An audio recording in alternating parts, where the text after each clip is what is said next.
Pero tampoco hay tanta prisa, ¿no?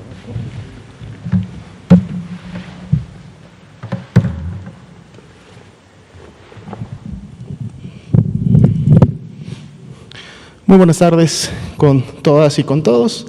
Vamos a iniciar la conferencia vespertina del día de hoy, sábado 15 de agosto, son las 7 de la noche, aquí en Palacio Nacional, en la Ciudad de México. El día de hoy tenemos dos invitados especiales. Nos acompaña el doctor Ruy López Ridaura, director general del Centro Nacional de Prevención y Control de Enfermedades de la Secretaría de Salud Federal. Y el día de hoy tendremos un componente temático muy importante que tiene que ver con la COVID-19 y las personas de la tercera edad. Por eso le agradecemos mucho la presencia esta noche del doctor Luis Miguel Gutiérrez. Él es el director general del Centro Nacional del Instituto Nacional de Geriatría, y pues estará con nosotros esta noche para abordar este tema muy importante. Vamos a iniciar la conferencia de hoy, es la número 169 ya, con el escenario nacional. 1.171.007 son las personas que hasta el momento se han estudiado como casos sospechosos de COVID-19. De este grupo, 568.359 ya dieron negativo a la prueba contra el virus SARS-CoV-2, por lo tanto se descartan como casos de COVID. Más sin embargo, 517.714 dieron positivo a esta misma prueba, por lo tanto son los casos acumulados hasta el momento que tenemos de COVID-19. Dentro de este mismo grupo de más de 517.000 personas, también están confirmadas y actualizadas al día de hoy 56.543 personas que lamentablemente han perdido la vida a consecuencia de las complicaciones de esta enfermedad. Veamos la siguiente diapositiva. Hoy sábado termina la semana epidemiológica número 33, por lo tanto es el último día prácticamente en donde vemos los movimientos de la semana 30 a la 31, porque el día de mañana estaremos ya integrando la estadística de la semana 32, que inicia junto, digamos, con la semana 34, que es la que empezará mañana domingo. Entonces estamos cerrando la semana 31 con una disminución que hasta este momento se ha sostenido en menos 14% en relación a la 30 y a la 31, y también con una tendencia descendente en relación a la presentación y ocurrencia de defunciones, siendo de menos 36 la semana 31 en comparación a la 30, y nuestro indicador de casos activos estimados lo tuvimos prácticamente toda la semana en este 8%, que también vimos que de semanas anteriores ha disminuido. Mañana que iniciemos la semana 32 vamos a ver cómo continúa o no estos comportamientos a nivel nacional. Veamos la ocupación hospitalaria. Para el corte de ayer a la medianoche, a nivel nacional, la ocupación era del 39%, por lo tanto se tenían 19.534 camas disponibles. Todas las entidades tienen al menos un 35% o más de disponibilidad, lo cual está por encima de ese margen de seguridad. De hecho, 28 entidades federativas, es decir, la gran mayoría, tienen inclusive al menos 51% o más de disponibilidad hospitalaria en relación a las camas para pacientes graves. Si vemos la siguiente diapositiva, está las camas específicas con ventilador para pacientes críticos. Aquí la ocupación nacional es de solo un 34%, se tenían 7.094 camas con ventilador disponibles en todo el país, y en este caso inclusive la ocupación es menor. Prácticamente todas las entidades tendrían al menos un 45% más de disponibilidad, y podemos ver que 29 entidades federativas, la gran mayoría, tienen inclusive 55% o más es decir, más de la mitad del total de sus camas con ventilador disponibles al corte del día de ayer. La siguiente, por favor.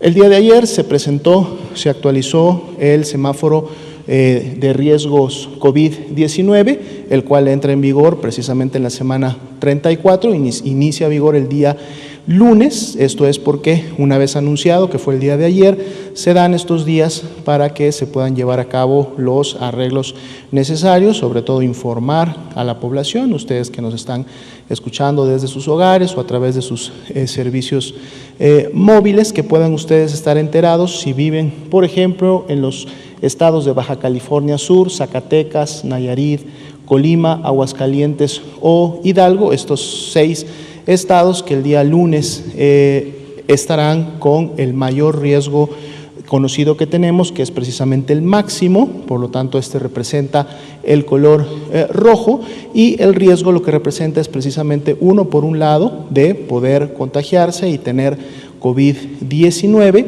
y que si esto sucede y continúan ciertas tendencias de incremento, también pudiera incrementarse la ocupación hospitalaria. De ahí la importancia de poder acatar las recomendaciones que se dan de los diferentes niveles de gobierno para entonces poder controlar el riesgo que en su momento se tiene y lógicamente los casos. Si vemos la siguiente diapositiva, tenemos ahora los estados en naranja, son 25 estados que salen con el nivel de riesgo alto.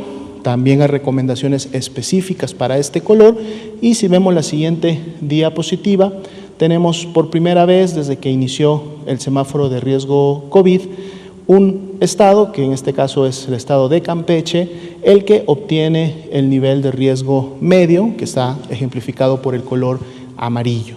En este punto es importante decir, cuando tenemos estados que ya no están en el mayor riesgo posible, que es el máximo rojo, que están en naranja, o como en este caso que están en amarillo, las autoridades sanitarias locales, es decir, de cada uno de estos estados, pueden a su vez, a través de la evaluación o del conocimiento directo de los determinantes que tienen a nivel estatal, pero también muy importante a nivel municipal, definir si desean incrementar su nivel de riesgo y por lo tanto mantener acciones que podrían corresponder a un nivel de riesgo superior. Es decir, una entidad federativa que está en naranja puede incrementar su riesgo y mantenerse en máximo, es decir, en color rojo, o una entidad que está en el color amarillo, si así lo decide, puede incrementar su riesgo a naranja y en su momento mantener acciones de naranja por el tiempo que ellos consideren. Esto, lógicamente, siempre priorizando la mejor de las acciones que protejan a la población que cada una de estas entidades, lógicamente, tiene al interior de ellas. Pasemos a la siguiente diapositiva. Aquí están, lógicamente, las acciones que deben de llevarse a cabo independientemente del nivel de riesgo en el que nos encontremos. Esto es lo que estamos promoviendo como actividades que debemos de adoptar a partir de ya y de aquí en adelante, y que vengan ahora a formar parte de nuestros hábitos diarios, hábitos saludables. Lavarnos las manos frecuentemente, toser y estornudar en el ángulo interno del codo, lo que se conoce como etiqueta respiratoria, usar el cubreboca correctamente, esto es sobre todo en espacios cerrados o en áreas en donde no se pueda guardar la sana distancia, que precisamente es la última recomendación, que es mantener la sana distancia. Vamos a ver ahora algunas estadísticas a manera de introducción al tema que tenemos esta noche, que es precisamente COVID-19 y la tercera edad. Veamos la siguiente diapositiva, por favor. Bien, desde un principio de la epidemia, aun cuando no teníamos prácticamente casos confirmados de COVID, o estábamos esperando que estos casos llegaran al país de manera importada, ya basados en la bibliografía internacional o lo que había sucedido en otros países hasta ese momento, se decidió clasificar a el grupo de las personas de la tercera edad, específicamente para México, los mayores para efectos de COVID-19, los mayores de 60 años, clasificarlos como población vulnerable, junto con otros grupos que ustedes también conocen, por el hecho, lógicamente, de tener un mayor riesgo de padecer enfermedad grave y, por lo tanto, también mayor riesgo de fallecer a consecuencia de las complicaciones de COVID-19. A medida que la epidemia fue evolucionando, y esto también lo hemos presentado en diferentes conferencias, fuimos evidenciando y fuimos viendo con base en la estadística acumulada que efectivamente este grupo empezaba a presentar y que se caracterizaba por estar relacionado precisamente a este riesgo. En las barras de color azul oscuro, ustedes ven las personas que lamentablemente han perdido la vida hasta el momento y están clasificadas por grupo de edad quinquenal. Podemos ver que las barras de mayor tamaño, es decir, la mayor cantidad de personas que lamentablemente han fallecido, pertenecen a los grupos de 60 a 64 y de 65 a 69, que es precisamente donde inicia el grupo que por edad habíamos clasificado por riesgo. Sin embargo, una manera adecuada de poder en su momento ver si realmente hay una afectación importante en relación a los grupos de edad es verlo por letalidad o en su momento por mortalidad, y es precisamente lo que vemos en la curva de color verde. Aquí está representada la tasa de letalidad, es decir, de todas las personas que enfermaron en ese grupo de edad o que tenían esa edad y que fueron casos confirmados de COVID, ¿cuántas fallecieron? Ese porcentaje es la tasa de letalidad de COVID. Y vean ustedes cómo a medida que se va incrementando la edad, vamos avanzando en los grupos de edad hacia la derecha, esta curva de color verde se va a la vez incrementando. A los grupos de menos de 59 años, por ejemplo, llegaban a alrededor de un 18% de letalidad, y a medida que vamos avanzando en los grupos de edad, vemos que aquí hay grupos que llegan hasta un 45% de letalidad específica para el grupo de edad quinquenal. Otra forma como podemos ver también esta gráfica y un poco inferir este riesgo es a través de la siguiente diapositiva, en donde ahora agrupamos a todas las personas solamente en tres grupos. Los menores de edad los ponemos como menores de 18 años, los grupos de jóvenes y adultos jóvenes en edad activa, que están entre los 19 y los 59 años, y marcamos directamente el grupo de riesgo definido para México, que es el de mayor de 60 años. Nuevamente, en la línea verde vamos a ver la tasa de letalidad. Vean ustedes cómo también esta tasa, cuando hacemos esta agrupación, es por mucho muy alta en relación de los mayores de 60 a los que tienen menos de 60 años, de un 6% de letalidad en el grupo de adultos jóvenes o jóvenes como tal, llegamos hasta un 32% de letalidad en las personas mayores de 60 años. Ahora, esto lógicamente pudiera no solo estar relacionado con la edad, o más bien la edad es un factor que también contribuye en muchas partes del mundo y también en México a la presencia de comorbilidades, y de comorbilidades sobre todo aquellas que están relacionadas con enfermedades crónico-degenerativas, precisamente por la edad. Veamos en la siguiente diapositiva cómo se asocian la ocurrencia de la enfermedad. Estos son todos los casos confirmados a COVID-19, es decir, todas las personas que han enfermado a COVID-19, pero las agrupamos en mayores de 60 años y menores de 60 años. Los mayores de 60 años son las barras de color café claro, los menores de 60 años son las barras de color verde oscuro. Veamos la gran diferencia que hay en función de la frecuencia y la asociación que hay de estas comorbilidades para los mayores de 60 años, sobre todo en hipertensión y diabetes. Hablábamos de comorbilidades que están relacionadas con enfermedades crónico-degenerativas y que las podemos ver muchas veces con mayor prevalencia precisamente en estos grupos. Entonces, al asociarlas, podemos ver un poco esta tendencia. No así, por ejemplo, la obesidad, que no se clasifica necesariamente como una enfermedad crónico-degenerativa. La obesidad puede iniciar desde la infancia y ser, sin embargo, también una comorbilidad que contribuye.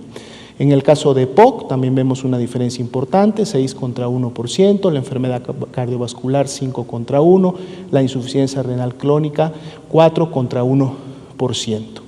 Veamos la última diapositiva de este grupo, que es la siguiente. Ahora solamente vamos a seleccionar las personas que lamentablemente fallecieron a causa de COVID-19 y también hacemos la misma diferencia, los agrupamos por mayores de 60 años, que es la barra azul oscura, y por menores de 60 años, que es la barra azul clara.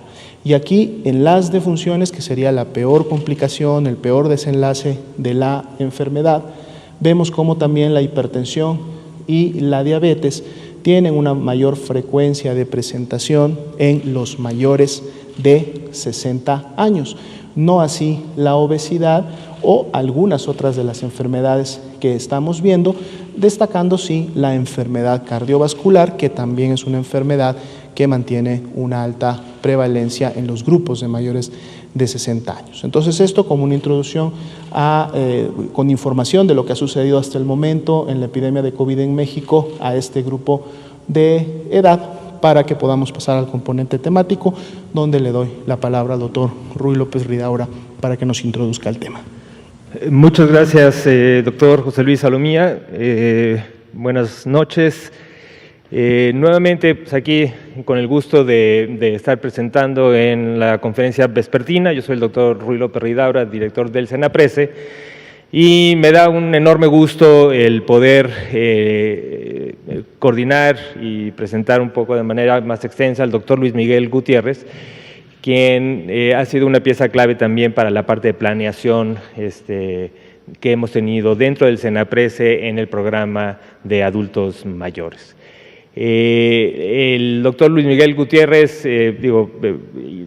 también tiene una gran experiencia clínica, empezó también mucho tiempo como jefe del Departamento de Geriatría en el Instituto Nacional de Nutrición Salvador Subirán, pero tuvo una visión muy importante e impulsó todo un grupo de gran liderazgo para empezar un nuevo instituto, ¿no? El Instituto Nacional de Geriatría es el instituto de los 13 institutos nacionales de salud, es el instituto más joven, y está cumpliendo 8 años de haberse fundado, y fue especialmente el grupo que lideró el doctor Luis Miguel Gutiérrez quien hizo posible generar este nuevo instituto, que a diferencia de la gran mayoría de los otros institutos, y posiblemente solamente hay 3 institutos que no tienen atención clínica, que son el Instituto de Medicina Genómica, el Instituto Nacional de Salud Pública y el Instituto Nacional de Geriatría, el resto de los institutos, cardiología, cancerología, tienen un componente muy fuerte de atención clínica, además de los otros grandes pilares que tienen los institutos en general, que son docencia e investigación. El Instituto de Geriatría, y el otro gran ejemplo también es el Instituto Nacional de Salud Pública, también tiene un componente fuerte de docencia, un componente fuerte de investigación, pero el componente asistencial se traduce más para una parte importante del desarrollo y evaluación de políticas públicas.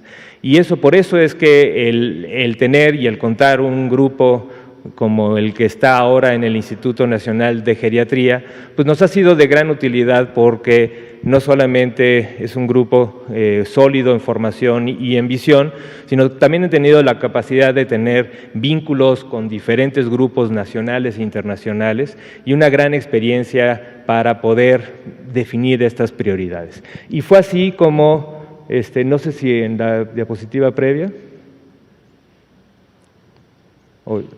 gracias.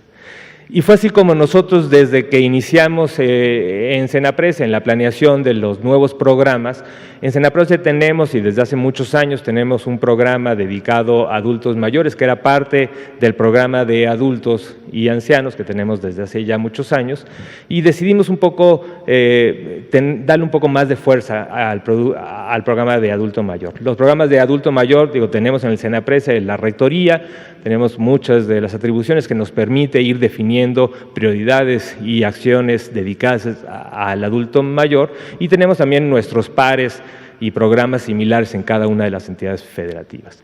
Una de las perspectivas que vimos desde un inicio es un poco que se había ido pues cada vez medicalizando tal vez un poco más, que es importante, y hay muchas enfermedades que son mucho más prevalentes e importantes en el adulto mayor, pero claramente la atención y lo que se requiere para tener un envejecimiento saludable, requiere una colaboración intersectorial de políticas públicas a muchos niveles.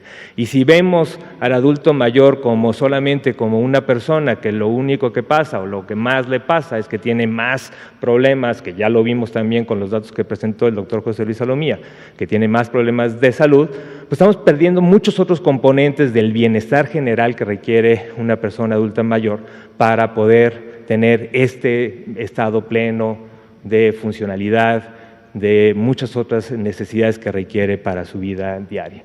Y entonces, junto con el Instituto de Geriatría, reformulamos el programa de acción específico dedicado a adultos mayores, que tiene estos 4 grandes ejes.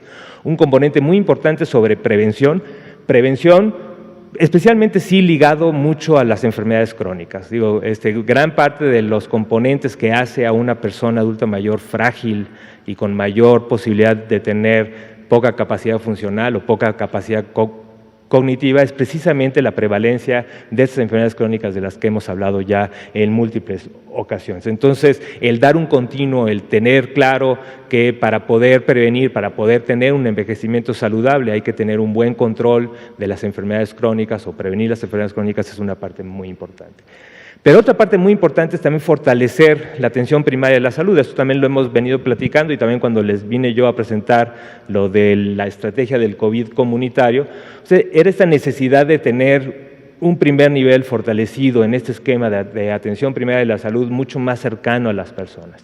Y el componente del adulto mayor también requiere eso y de mucha mayor prioridad. Hay una necesidad muy importante, muchos de los problemas en el adulto mayor son a veces silentes y lo que van ocasionando es que al adulto mayor se le vaya abandonando, se le vaya dejando de lado y los centros de salud y la acción comunitaria tiene que ir procurando el buscar qué es lo que está pasando con los adultos mayores, qué grado de funcionalidad tienen, qué grado de depresión. La depresión es un problema frecuente, común, pero hay que verlo, hay que identificarlo. Entonces, si tenemos un primer nivel con capacidad resolutiva, pero también diagnóstica, de ver, identificar a las personas que requieren atención, es muy importante. Y en este esquema de una transformación del modelo de atención, el componente de adulto mayor es clave. Entonces también hay una estrategia de capacitación que también hemos ya empezado desde el año pasado. Otro componente es esta cosa de la integración multisectorial, pero también otro componente que es un poco de lo que también va a hablar más el doctor Luis Miguel Gutiérrez, son los cuidados a largo plazo, ¿no? ¿Qué pasa con las personas de adulto mayor que requieren acompañamiento, que requieren cuidadores? Entonces gran parte de los cuidadores son las mismas redes sociales, pero también estas redes sociales se ven fragmentadas, se ven cada vez más débiles. Entonces, mucho del programa es también fortalecer estas redes sociales, pero también fortalecer la asistencia social para que estas personas adultas mayores tengan mucho más acompañamiento, mucho más cuidado a largo plazo en este tipo de instituciones. Y el último componente es también crucial, y en esto ha tenido también un gran liderazgo el Instituto Nacional de Atención para las Personas Adultas Mayores, el INAPAM, en donde también está moviendo toda una estrategia que junto con la estrategia de bienestar y de las pensiones que ya llevamos y que se están fortaleciendo en esta administración, tener también una acción mucho más integral con cambios normativos y legislativos que permitan que los entornos cada vez sean más amigables hacia el adulto mayor, incluido un componente muy importante que es muy prevalente y es muy triste que sea tan prevalente, que es el maltrato y el abandono de adultos mayores. Entonces, estos son 4 componentes que hemos ido trabajando, está en nuestro programa, ya tenemos varias líneas de acción en cada uno de estos programas, entonces por eso pues, me da un gran gusto el poder en esta sesión vespertina también presentar lo que el Instituto de Geriatría, con el liderazgo del doctor Luis Miguel Gutiérrez, ha ido iniciando durante la contingencia, que como muchas otras cosas, al final también solidifican mucho de lo que hemos tratado de iniciar desde el año pasado, ¿no? Muchas de estas acciones que estamos priorizando, reforzando durante la contingencia, al final van a ser bienes que nos van a acompañar y nos van a ayudar también a tener cada vez un sistema de salud mucho más fortalecido. Entonces, pues muchas gracias, Luis Miguel, por estar aquí con nosotros. Encantado, muchísimas gracias, Rui. Muy amable, doctora Salomía. Muy buenas tardes, noches. Bien, pues ya el doctor López Ridaura nos ha dado una introducción bastante completa al tema. Cuando en el mes de marzo, abril de este año comenzamos a ver lo que sucedía en Europa y después en Norteamérica, la terrible mortandad que se sucedió en las casas hogar, que sabemos hoy que representa casi el 40% de la mortalidad total a nivel global. El 40% de todas las personas que en el mundo han muerto por esta enfermedad vivían en casas de reposo y eran personas mayores. Cuando nos dimos cuenta de esta situación, en mediados de marzo, principios de abril, nos dimos a la tarea de prepararnos, anticipando que algo semejante pudiera suceder en nuestro país. Dado que esta catástrofe, realmente podemos decir global, se ha tomado a tal punto importancia que se está reconsiderando qué hacer con los sistemas de cuidados de las personas mayores. Realmente las instituciones son los sitios apropiados para cuidar de ellos, pues pareciera que no, porque se convierten en trampas mortales en circunstancias como las que estamos viviendo en la actualidad. Y probablemente hay que repensar el cómo nos ocupamos de nuestros mayores, bueno, cómo nos ocupamos de nosotros mismos, yo ya tengo 63 años pronto, y cómo podemos mejorar los cuidados, quizás con un diseño que nos permita permanecer en el mejor sitio posible, preferentemente en el propio domicilio, pero con los cuidados apropiados. Y esto pues necesita de toda una planificación. La siguiente, por favor. Bien, nos dimos a la tarea hace 3 años de estudiar el fenómeno de la dependencia, pensando en comenzar a formar un sistema nacional de cuidados en México. ¿Qué tantas personas dependientes existen? Somos alrededor de 15 millones de personas mayores de 60 años en el país. De estos 15 millones, casi 3 millones tienen algún grado de deterioro funcional. Y cerca de 1.894.000 personas son totalmente dependientes.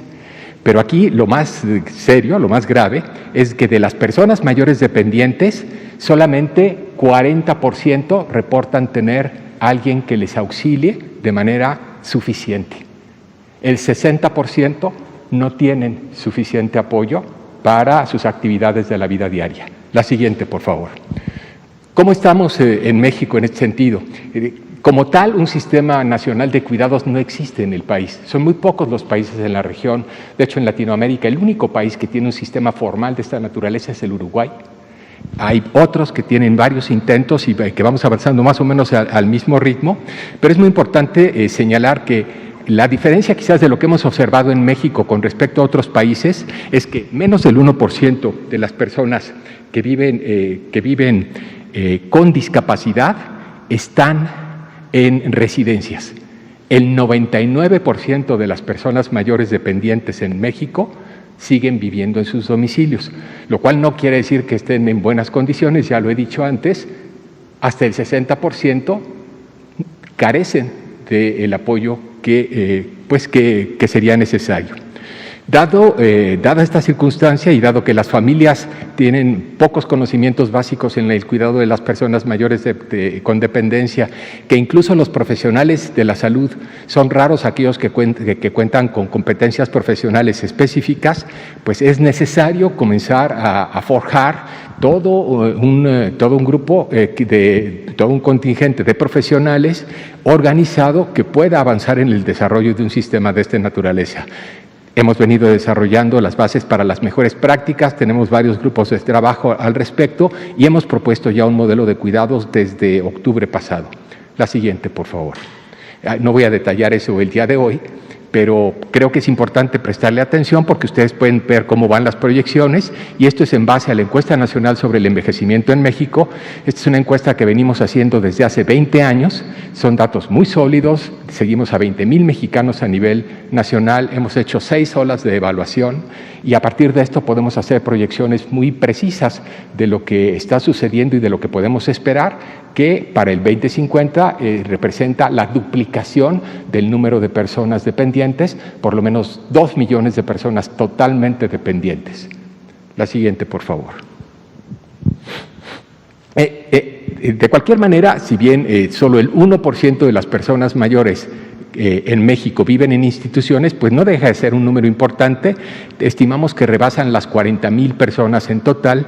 Sabemos que en este contexto el riesgo de transmisión masiva es elevado, pero desconocemos exactamente qué es lo que está pasando al interior de estas instituciones, salvo por algunos reportes anecdóticos observados en la prensa.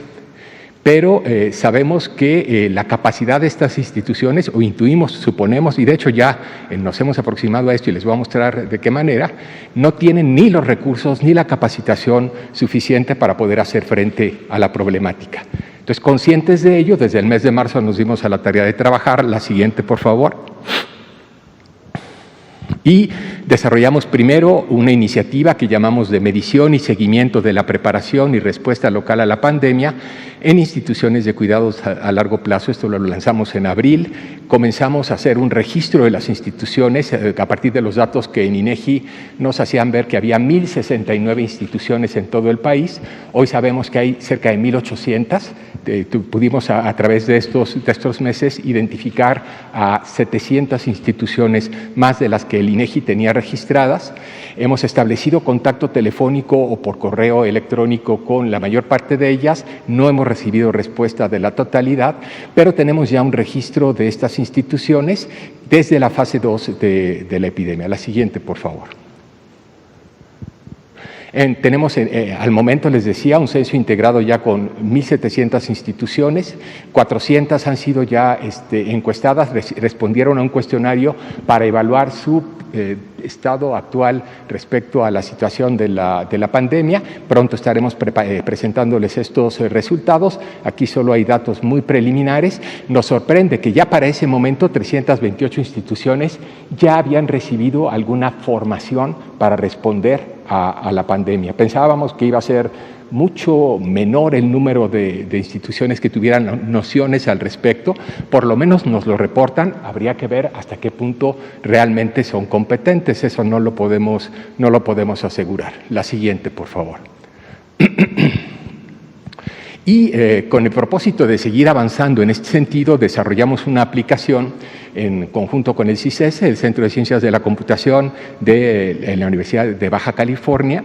Tenemos ya una aplicación que ya fue piloteada en 3 instituciones con muy buenos resultados, y en un par de semanas vamos a lanzar en la Ciudad de México un programa más amplio, distribuyendo esta aplicación en todas las instituciones. ¿Qué es lo que pretendemos?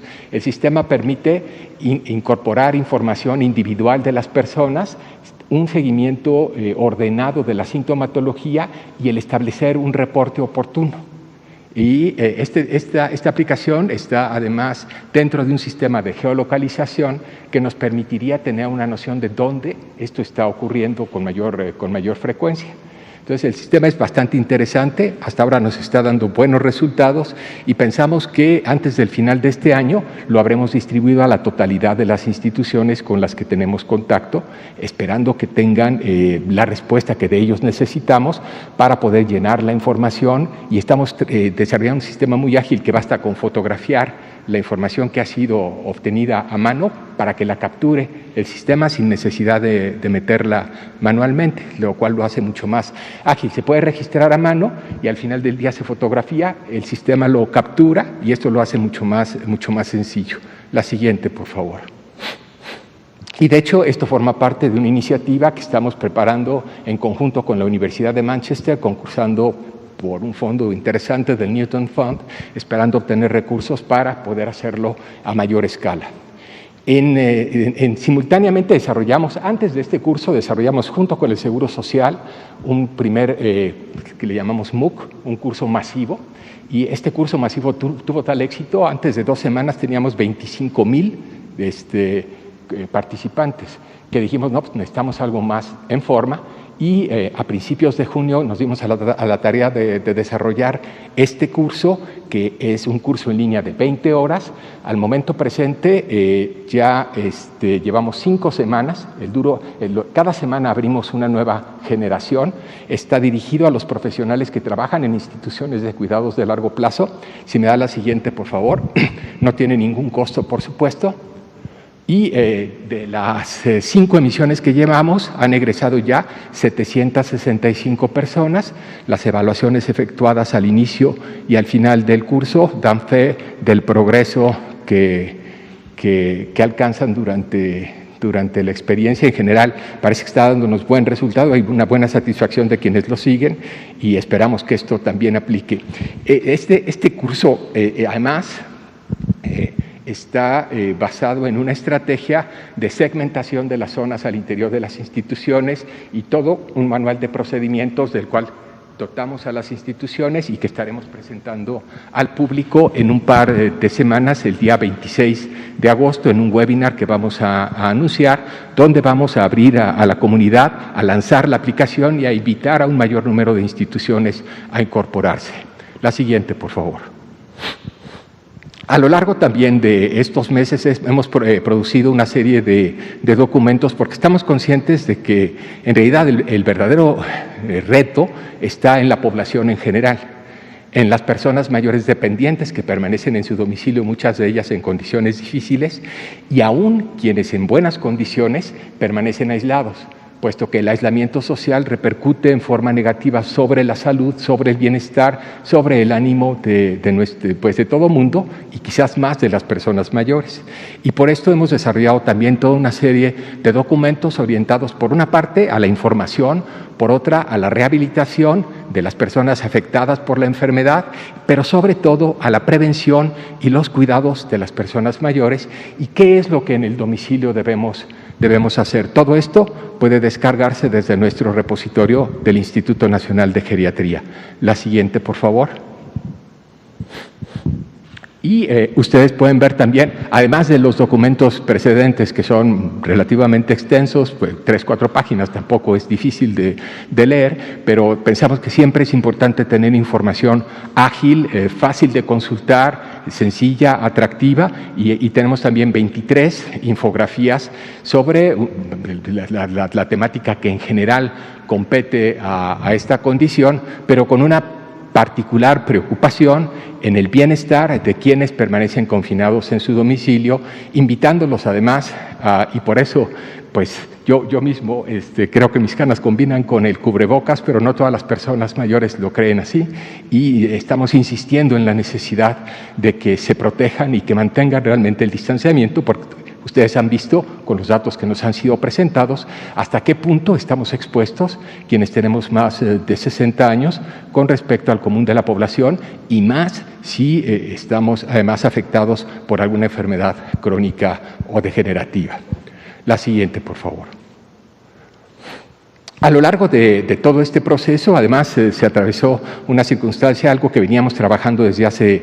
Pues de hecho, la colaboración de facto comenzó en el 2013, cuando se creó el grupo de trabajo para el primer reporte global sobre envejecimiento y salud. El instituto se involucró en esa tarea y esto nos ha conducido a que el pasado día 27 de julio, la Organización Mundial de la Salud, Organización Panamericana de la Salud, notificó al secretario de Relaciones Exteriores y al secretario de Salud que nuestro instituto ha sido reconocido como centro colaborador de la Organización Mundial de la Salud en temas relacionados con cuidados integrados de la salud de personas mayores. ¿Qué es esto? Esto se refiere a la vinculación entre los servicios sociales, los servicios médicos, tiene mucho que ver con los cuidados de largo plazo, con la idea de avanzar en la creación de un sistema nacional de cuidados y con pues toda esta temática que nos ocupa en el momento presente y desde luego desarrollar investigación en este ámbito para promover el envejecimiento saludable. La siguiente, por favor. Dentro de esta iniciativa nos tocó participar ya como centro en el trance de devenir centro colaborador en la elaboración de la guía que la Organización Mundial de la Salud produjo para las residencias de larga estancia en el contexto de COVID-19 y esta fue publicada muy tempranamente el 21 de marzo. Desde entonces se ha actualizado. Actualmente hay un policy brief que todavía no ha sido traducido al español, pero seguramente estará disponible en español en 1 o 2 semanas y lo estaremos difundiendo también, con una visión más amplia, ya no únicamente de las instituciones de cuidados de largo plazo, sino todo lo relativo a personas mayores en este contexto. Y esto en un momento muy interesante además, porque la siguiente, por favor, el próximo día 1 de octubre, en unas cuantas semanas, se lanza a nivel global el Decenio por el Envejecimiento Saludable. Ya la semana pasada la Organización Mundial de la Salud ya lo anunció, ya es oficial, y el 1 de octubre se lanza, y esto representa toda una serie de acciones dirigidas a mejorar la atención de las personas mayores en el mundo entero, y aquí en nuestro caso en México en particular. La siguiente, por favor. Son 10 los puntos, 10 acciones clave para este decenio, para esta década. Desde luego nos interesa incluir a todas las personas mayores, nos interesa muy particularmente combatir la discriminación por edad, que es probablemente la forma más estructural de discriminación, y es curioso, pero es la única forma de discriminación por la que todos vamos a pasar. Bueno, todos los que tengamos la suerte de alcanzar la edad avanzada, si las cosas siguen como están, y no pueden seguir como están, esto tiene que cambiar. Estamos también en el proceso de transformar la práctica clínica, introduciendo los principios de la práctica geriátrica en la medicina general y a todos niveles, y desarrollando los recursos humanos necesarios para este proceso. Y desde luego contribuyendo al desarrollo, como se propone dentro de la década, de un sistema formal de cuidados a largo plazo, pero de base comunitaria. Esa es nuestra orientación. Nuestra intención no es crear grandes instituciones de reclusión, sino fortalecer la base comunitaria y crear los mecanismos que permitan en ese nivel un buen cuidado de las personas mayores, de las personas dependientes en general. Trabajamos ya en la creación de un sistema de información. Desde la creación del instituto hemos desarrollado notablemente la investigación alrededor del tema, y creo que tenemos elementos para determinar ya, para demostrar el retorno social de la inversión en este ámbito. Promovemos el cambio y la innovación, y nos interesa contribuir a adecuar el entorno para mejorar la calidad de vida, pues a final de cuentas, de todos nosotros. Muchas gracias por su atención.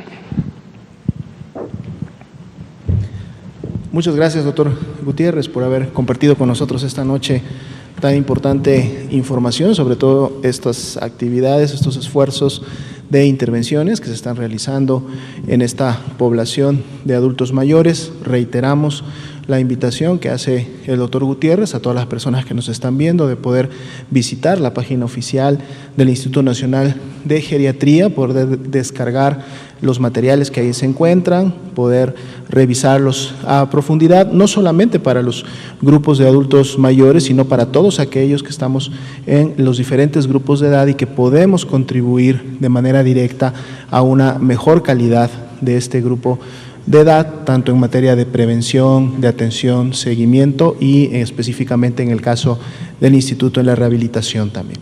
Vamos a pasar entonces esta noche a preguntas de parte de los compañeros de la prensa. Aquí levantaron la mano, aquí también, aquí también. Adelante, por favor. Hola, buenas noches, Arturo Contreras, de Pie de Página. Hoy la agencia Reuters de Noticias publica una nota en la que ejecutivos de AstraZeneca dicen que serán los países que implementen la vacuna los que serán responsables de atender los efectos secundarios de la vacuna. Entonces, ¿esto qué implica para México y cómo se va a hacer? Sí, gracias por la pregunta. Comentar que en el caso de México está conformado un grupo técnico especializado para revisar precisamente todo lo relacionado a lo que será en su momento la obtención y aplicación de la vacuna contra el COVID-19. Este grupo técnico está conformado lógicamente por personal especializado en el tema de vacunación. Participa los institutos nacionales de salud y hospitales de alta especialidad del país, participa el Centro Nacional para la Infancia y la Adolescencia, que en su momento es la que lleva a cabo el Programa Nacional, o tiene a su cargo el Programa Nacional de Vacunación. Está participando la COFEPRIS, está participando también el CONACYT, con todo el aporte de investigación y expertise que se tiene no solamente en México, sino en investigadores también a nivel internacional que están llevando a cabo estudios y desarrollo con la vacuna, y otros actores importantes, lógicamente, de la misma Secretaría de Salud. Esto con el fin que se aborden todos los temas que tengan que ver con la vacuna COVID-19.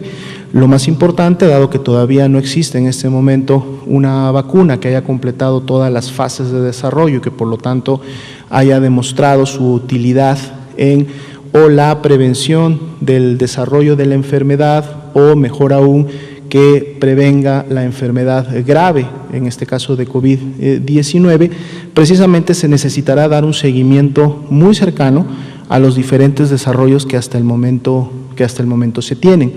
Este seguimiento incluye en su momento la valoración de las solicitudes que se tengan de estas empresas de, por ejemplo, poder llevar a cabo estudios en la población en México. Esto está sucediendo en diferentes países del mundo. Es importante que la vacuna lógicamente pueda ser probada, pero para que esto se lleve a cabo debe hacerse en un marco lógicamente de seguridad, de ética y lógicamente de colaboración con los países en los cuales se va a realizar este tipo de actividades, y entre ellos incluido también México. Entonces, en su momento, así como se han estado realizando y publicando diferentes lineamientos oficiales desde la Secretaría de Salud para todos los temas, se va a contar también con un lineamiento específico que va a cubrir todos los temas de la vacuna, incluido este que tendría que ver con el componente específico de las pruebas en su momento en población mexicana, y de resultar positivas y de demostrar todos los componentes que la vacuna debe de tener desarrollados y probados, poder entonces también continuar con las diferentes fases de valoración, aprobación, y en su momento, cuando tengamos ya una vacuna que haya demostrado todo esto, en el modelo y la metodología que se utilizará para definir la población a la cual se va a aplicar la misma, y lógicamente esto llevará a toda la logística necesaria para abordar esto en el país. Entonces se está trabajando, estamos lógicamente en estos primeros pasos, pero esto lógicamente caminará tan rápido como sea necesario en función de las diferentes fases y momentos por los que la vacuna a su vez también está transitando. Por favor. Gracias, buenas noches. Alejandro Alemán, de Medicina Digital, para el doctor López Ridaura, si nos pudiera informar cuántos fallecidos hay por COVID-19, esta nueva enfermedad de notificación inmediata, y que su manejo corresponde al sistema epidemiológico y estadístico de las defunciones. Si nos pudiera decir esa cifra, qué tanto varía en relación con los fallecidos por PCR. No sé si, porque nos ha dado el que nos están informando de fallecidos por PCR nos da una información parcial, no tengo idea de la parte clínica cuánto corresponde, y por qué se tomó la decisión de no dar a conocer esta información. Gracias. Tengo otra pregunta para el doctor. Muchas gracias. Sí, gracias por la pregunta, a reserva de que después también complemente el doctor Alomía. Ya lo hemos comentado, lo que reportamos aquí son las defunciones de aquellas que están dentro del sistema del CISVER, que es el sistema de vigilancia, y en aquellas que tenemos muestras y que se confirman, y también en otras ocasiones hemos presentado las defunciones que aún son sospechosas y que estamos esperando de resultados. Pero esto es lo que tenemos en el sistema de vigilancia epidemiológica. En efecto, tenemos otro sistema que ya es el sistema que va a irse completando, pero que tiene un proceso mucho más lento. El que se registre una defunción dentro de un certificado de defunción, que después se confirme, se haga la adjudicación y se llega a la estadística final de tenerlo. Para eso tenemos sistemas que también, cuando presenté lo del exceso de mortalidad, decía que tenemos sistemas que son paralelos, un sistema que va más a través del INEGI, otro que va a través de la Secretaría de Salud, y que durante todo el proceso de validación tienen diálogos entre unos y otros hasta tener la estadística oficial. Entonces, este es un proceso mucho más lento, son comités jurisdiccionales, estatales, que van haciendo la adjudicación. Muchas veces no solamente tienen que ver que en efecto se emitieron unos lineamientos también para el adecuado llenado y con un código específico relacionado con COVID, pero muchos de estos casos que no se tienen pruebas, también se tienen que revisar los expedientes clínicos para poder llegar a esa adjudicación. Entonces, digo, esto pasa aquí y en todo el mundo, en donde el registro oficial de las muertes a través de los certificados y la adjudicación oficial de estos certificados es una cosa que va a tomar mucho más tiempo. Eso fue la decisión.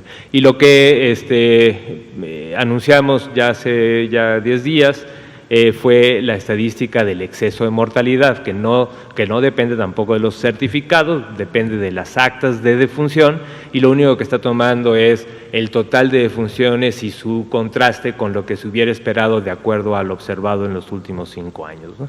Pero eso tampoco es una adjudicación específica por COVID. Sí, nada más una precisión. El certificado de defunción lo expide la Secretaría de Salud. Son certificados numerados, se sabe cuántos certificados se entregaron, cuántos certificados en blanco se entregaron. La ley establece con claridad que en caso de COVID-19 es una información de notificación inmediata, es decir, esa información sí la tienen. Lo que yo no sé es, si un médico determina clínicamente que es COVID, pues tiene su validez. Yo no sé qué más se le tiene que investigar a eso. Y lo otro, que supongo que sí tiene el dato, es cuánto representa la determinación de enfermedad clínica en relación con los fallecimientos con PCR. No sé si sea PCR la mitad, represente la cuarta parte, el 80%, no tengo ni idea. Muchas gracias. Sí, digo, como le mencionamos, este dato, y lo hemos presentado, no tengo aquí el dato específico, no sé si lo podemos tener, pero bueno, se lo podemos presentar en una próxima reunión, de cuántas defunciones ya han ido registrándose en este sistema específico que viene del certificado. Pero tampoco, aunque es de registro inmediato, sí se requiere una evaluación y una adjudicación. No es automático, el certificado de función tiene el diagnóstico y ya se toma. Hay todo un proceso de evaluación. El reporte es inmediato, pero se tiene que evaluar. No sé si vas a agregar algo. Sí, solamente comentar que son procedimientos, digamos, diferentes. Cuando nosotros tenemos en el registro en el CISBER un caso sospechoso, ese sería la vía, digamos, de notificación y el procedimiento más rápido, más expedito, por el cual nosotros podemos conocer el resultado del laboratorio de esta persona y entonces los médicos que están en la unidad hospitalaria rápidamente poder a través del mismo sistema del CISBER decirnos si la persona que lamentablemente falleció tenía un resultado positivo y por lo tanto la clasificación es inmediata. Esos son los números, los datos que presentamos y actualizamos todas las noches. Sin embargo, hay personas que fallecen y que en sus certificados de defunción pueden poner la sospecha del COVID-19 o podrían poner otros diagnósticos relacionados. Aquí lo importante es que, aunque no se pusiera directamente la confirmación o la sospecha de COVID-19, todos aquellos diagnósticos relacionados con la enfermedad pasan precisamente a un proceso de dictaminación, es decir, no se dejan estos por fuera, pasan a un proceso de dictaminación, son dictaminaciones que se llevan a cabo en las unidades hospitalarias por comités dictaminadores, también hay comités dictaminadores en las jurisdicciones sanitarias, porque recordemos que no solo por COVID-19, en general, y esto es estadística de todos los años, prácticamente la mitad de las personas que fallecen por todas las causas no fallecen en unidades médicas, fallecen fuera de unidades médicas, inclusive en sus hogares. Entonces, todo este gran grupo de personas que al momento de fallecer no estuvieron cerca de un proceso de atención médica o de un profesional de la salud que certificó la defunción, llegan a las jurisdicciones sanitarias, esos certificados llegan a los comités estatales de vigilancia epidemiológica donde se llevan a cabo todos estos procesos de dictaminación.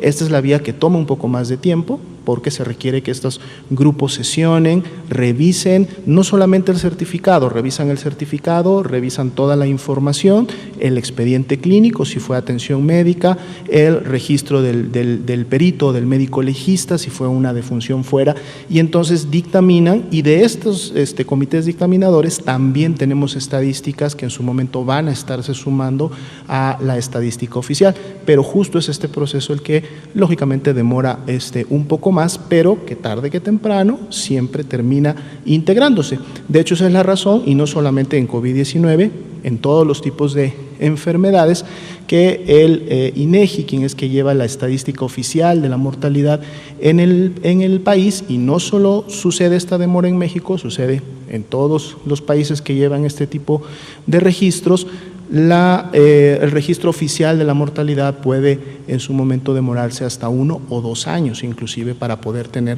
las cifras finales. Pero con estos indicadores, lógicamente lo importante es que se pueden estar tomando decisiones, se puede estar monitoreando la enfermedad, cuáles son los determinantes, los factores de riesgo, las causas que llevan a una persona que enferma de COVID-19 a fallecer, y entonces poder implementar acciones en los diferentes programas para que esto lógicamente no suceda. Gracias. Teníamos entonces, nada más rápidamente para el doctor Gutiérrez Robledo. Usted está hablando, doctor, de integrar la parte clínica a la medicina, porque parece ser que esa es una parte que aún, los médicos generales tratan a las personas de edad, sin embargo, sí hace falta cubrir esa parte, que haya más medicina para las personas de tercera edad, especialistas que los traten. Entonces, ¿el instituto en algún momento piensa abarcar esta parte o no está dentro de su diseño? Gracias. Sí, muchas gracias por su pregunta. Efectivamente, nos interesa, en esto difiere también de otros institutos, el nuestro, consideramos que es necesario que el conocimiento geriátrico transmine a todos los profesionales de la salud, y hemos desarrollado una serie de mecanismos para certificar competencias relativas a la atención de personas mayores que son asequibles a todos los profesionales de la salud. Eso ya está bien establecido. Y estamos trabajando en este momento, de hecho a finales de este año, ya está muy avanzada, estará concluida la primera unidad clínica al interior de nuestro instituto, y esperamos que el próximo año podamos ya ponerla en marcha, también con este nuevo modelo de base comunitaria, sí, alta especialidad, pero de base comunitaria, que nos interesa el promover la atención tanto como se pueda en el nivel comunitario y evitar el recurso al hospital, sobre todo a través de actividades de promoción de la salud, de prevención y de seguimiento cercano a través de iniciativas que seguramente tendremos oportunidad de compartir con ustedes conforme vaya avanzando la década por el envejecimiento saludable, todo esto de manera concertada con lo que está ocurriendo a nivel global. Bien, por favor. Gracias. Buenas noches.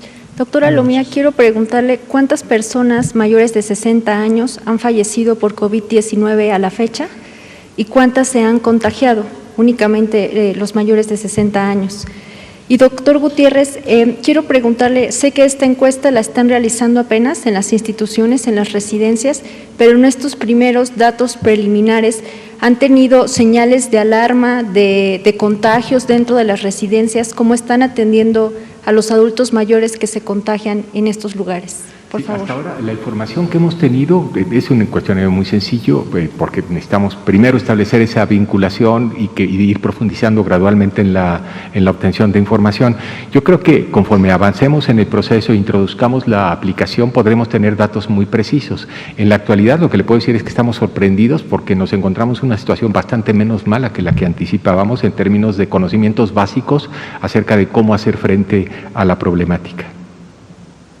Y de hecho la mortandad ha sido mucho menos importante en nuestro país de lo que ha ocurrido pues en otros países en este ámbito. Tuvimos más tiempo para prepararnos, ha habido reacción oportuna, y hay en particular en la Ciudad de México un apoyo muy cercano de la Secretaría de Salud y una colaboración muy estrecha con la Secretaría de Inclusión Social y Bienestar, que permite que al momento que hay identificación de la sospecha, hay una participación de la jurisdicción sanitaria, muestreo de todos los residentes, se ha actuado de manera muy rápida y muy eficiente.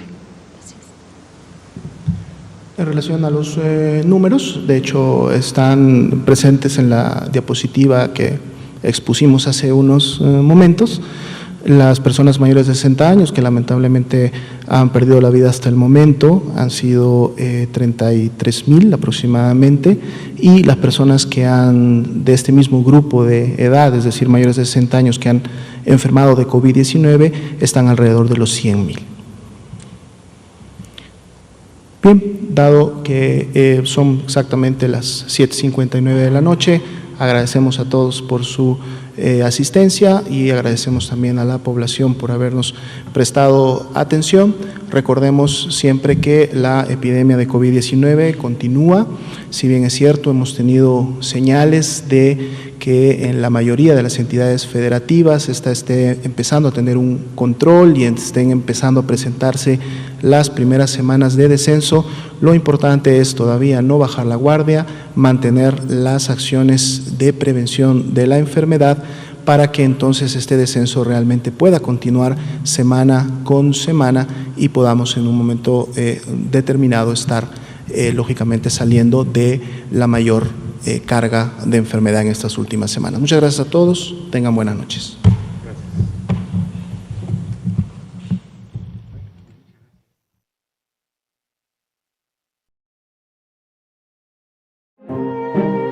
Entrega, valor, humanismo, profesionalismo. Por su dedicación y servicio, el personal de salud de la Nación será distinguido con la condecoración Miguel Hidalgo, la más alta presea que concede el Estado mexicano. Condecoración Miguel Hidalgo.